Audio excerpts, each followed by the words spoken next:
Pension പൈസയിൽ നിന്ന് സ്വരൂപിച്ച തുക ഉപയോഗിച്ച് വയനാട്ടിൽ ദുരിതമനുഭവിക്കുന്നവർക്ക് കട്ടിൽ പണിതു നൽകാൻ ഒരുങ്ങുകയാണ് ആരോഗ്യവകുപ്പ് മുൻ ജീവനക്കാരൻ. പത്തനാപുരം നടുക്കുന്ന് ഷാലിമാർ മൻസിലിൽ അബ്ദുൾ അസീസാണ് 100 കട്ടിൽ നൽകുന്നത്.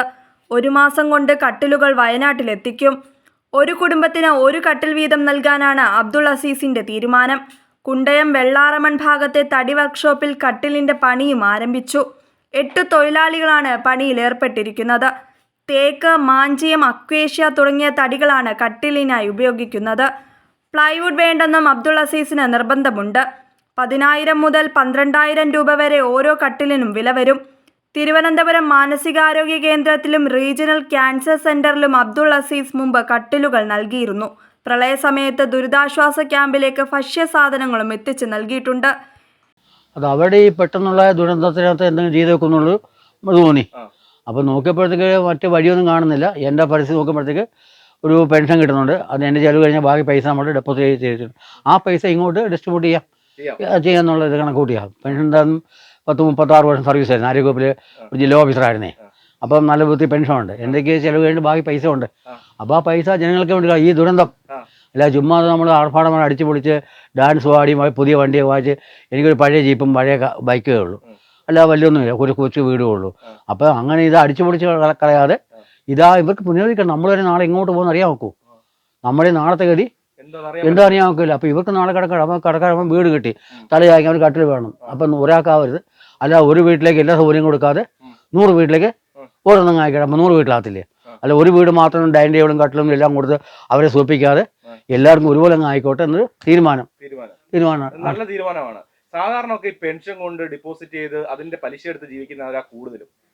അണ്ണൻ അതിനൊക്കെ വേറിട്ട് നിൽക്കുക. പല ദുരന്തം വരുമ്പോഴും അണ്ണൻ മുന്നിട്ട് ഇറങ്ങാറുണ്ട്. എന്താണ് അവരോടൊക്കെ പറയാനുള്ളത്? അടുത്ത ഈ പെൻഷനൊക്കെ വാങ്ങിച്ച് ബാങ്ക് ഇടുന്നവരോട് ചെയ്യാൻ പാടില്ല. അത് നമുക്ക് പെൻഷൻ കിട്ടുമ്പോൾ തന്നെ ഇപ്പം തന്നെ പെൻഷൻ വാങ്ങിക്കുന്നതിൽ ബഹുഭൂരിപക്ഷം ആൾക്കാരുടെ മക്കൾക്ക് കുവൈറ്റിലും അമേരിക്കയിലും വേണ്ട സമയം. എൻ്റെ മക്കളെല്ലാം നല്ല നിലയില്ല. ഇവിടുത്തെ എയർപോർട്ട് 2 എയർപോർട്ടിന് ചാർജാണ്.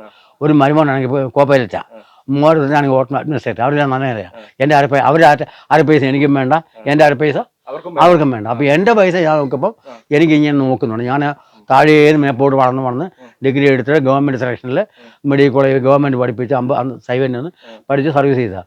അപ്പോൾ ഈ 36 വർഷത്തിനൊരു 10 വർഷം ജില്ലാ ഓഫീസറായിരുന്നു, 27 വർഷം ഹോസ്പിറ്റലായിരുന്നു.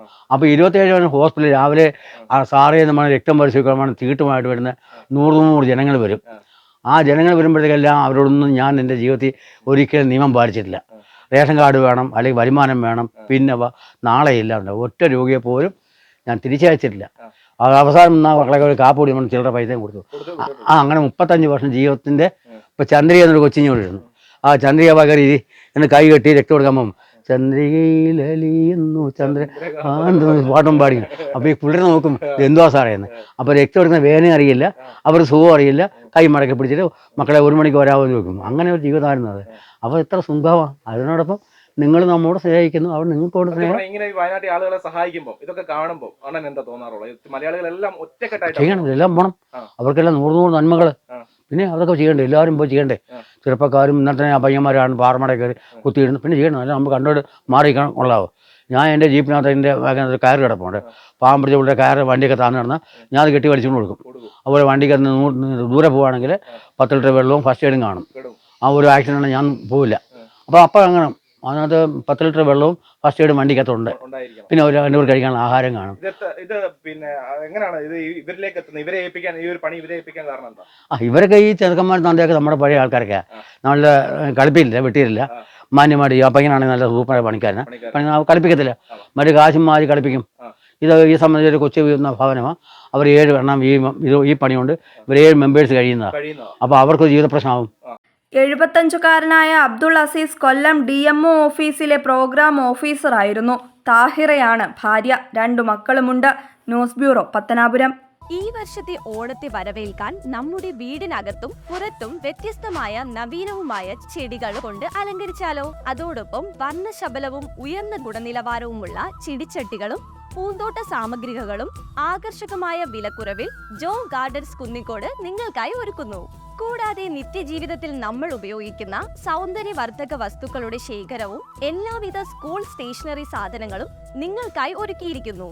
ഏവർക്കും ജോ ഗാർഡൻ ആൻഡ് കോസ്മെറ്റിക്സിന്റെ സന്തോഷം നിറഞ്ഞ ഓണാശംസകൾ.